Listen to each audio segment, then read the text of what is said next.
رابطمون با رپ دلیه و عشقی، زیر پام انداختم یا این پالای مشکی.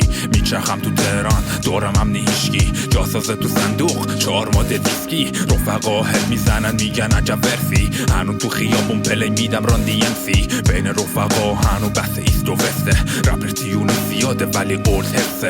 هنو بالا قشنگه نمای تهران، تازگی داره برام دیدن 8 مای. رپ کنای خاکی میان بیرون دل زندان، اوق کار بدیم همون روزم میشیم اکران. فرنگو میسازیم با حرفای کیارفان، بگو زنده با تهران.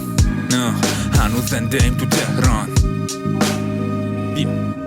مثل خودمو میتونی ببینی تو آینه، هر چقدرم رپ بخونی نداره فایده، چون امثال تو رو فقط فرکانس گایده. ما دلی رپ میکنیم از رپ نمیخوایم جایزه.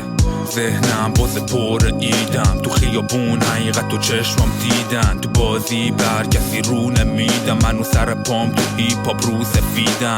وقتم و نگی چاقال دستم بنده، دست نمیکنم وقتی دست قلمه.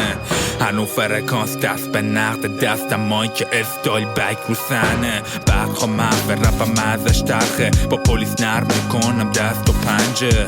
به خودت فشار نیار مثل ما باشی، خون میشه توی کله لخته.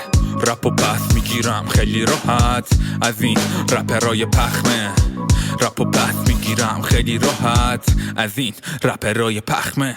بیت توی سیستم کائن میشه پلی، تهران با ما داره میشه شبیه الی.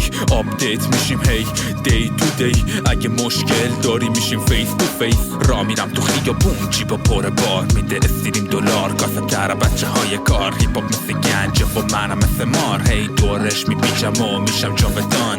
سفت جای پام تو بازی پیروزیم، شماها رو سیاهین انگار حاجی فیروزین. انقدر قدرت داریم که میبریم میدوزیم، شما یه مشتاقالین تو بازی ویروسین. بچگی بر نخوردیم با این آدم نورمالا، همیشه میخواستیم باشیم مثل تونی مونتانا.